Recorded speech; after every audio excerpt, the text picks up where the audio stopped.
মাজসি গ্যানিউলোমা এটা চর্মের একটা ডার্মাটোফাইটোসিস, একটা টেনিয়াসিস। এটা একটা নির্দিষ্ট একটা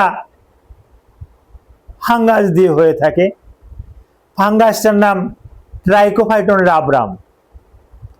এই রাবরামকে রুব্রাম উচ্চারণও করতে পারেন। ইংরেজিটা এক্সপেলিং RUBRUM, রুব্রাম বা রাবরাম দুটোটাই সেম উচ্চারণ। তবে কোন কোন দেশে রুব্রাম বলে, কোন কোন দেশে রাবরাম বলে। বাংলাদেশের বেশিরভাগ ক্ষেত্রেই ট্রাইকোফাইটন রাবরাম নামেই বেশি পরিচিত। এই জীবাণুটা দিয়া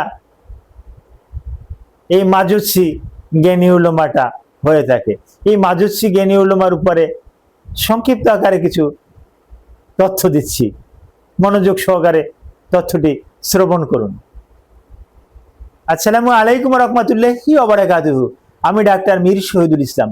আমার চেম্বার শুভেচ্ছা 255, ঐতিহ্যবাহী শেখঘাট, সিলেট। যে গুগলে গিয়ে ডাক্তার মীর শহীদুল ইসলাম কথাটি লিখে সার্চ দিলে আপনি আমার সম্পর্কে বিস্তারিত তথ্য পেয়ে যাবেন। দর্শক শ্রোতা, আর দেরি নয়, আলোচনা করছি Majocchi granuloma. Majocchi granuloma one kinds of dermatophytosis, one kinds of tineasis. এটা একটা ফাঙ্গাল ডিজিজ। এটা হয় একটা নির্দিষ্ট একটা জীবাণু দিয়ে।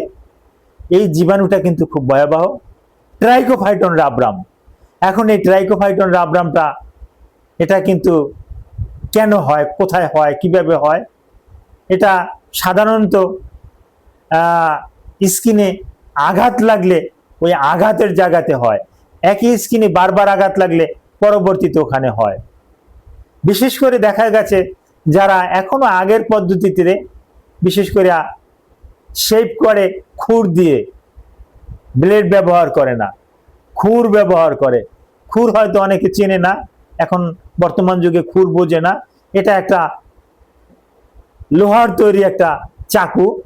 এটা হাতে ওই রকমের ঘষে ঘষে, হাতে এই রকমের ঘষে ঘষেও দাঁত দেওয়া হয়, আমি দেখেছি।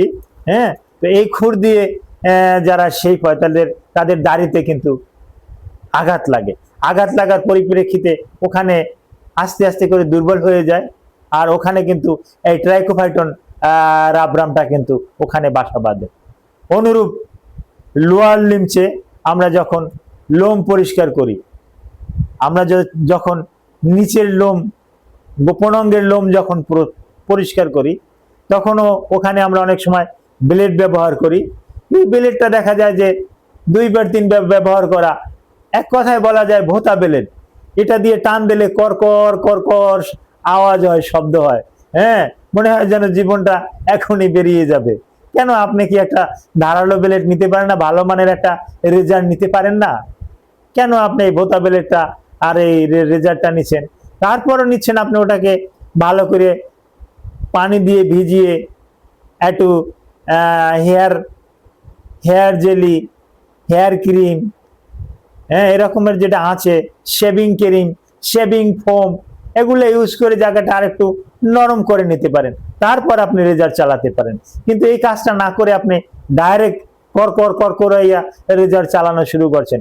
এতে করে চামড়াটা কেটে যায়, চামড়াটা ফেটে যায়, লোমকূপ ফেটে যায়, যার পরিপ্রেক্ষিতে ওখানে ওই ট্রাইকোফাইটন রাবরাম নামক একটা জীবাণুর আধিক্য দেখা যায়। এর পরিপ্রেক্ষিতে মাজসি গ্যানিউলোমার তৈরি। এটা দেখতে কেমন?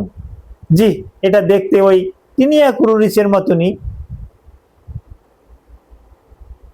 এটা কিন্তু তেলতেলে এবং আকারে বড়, এবং চতুর্দিকে কিন্তু ব্যাকটেরিয়াও থাকে। এখানে কিন্তু শুধু ফাঙ্গাস একা না, ফাঙ্গাস এবং ব্যাকটেরিয়া দুটো মিলে আঘাত করে।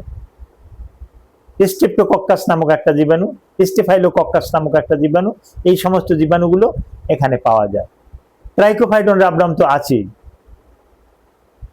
লাল হয়ে যাবে, ওখান থেকে পানি পড়বে, কষ্টদায়ক, ব্যথাদায়ক। ছেলে মেয়ে উভয়ের এই লোয়ার লিম্স এটা হয়ে থাকে, যৌনাঙ্গের আশেপাশে এটা হয়ে থাকে। চিকিৎসা কি? Board spectrum antifungal, board spectrum antibiotic, এটা দিয়ে চিকিৎসা করলে সম্পূর্ণরূপে এটা নিয়ন্ত্রণ রাখা সম্ভব, নিয়ন্ত্রণ কি ভালো হয়ে যায়। Thank you all.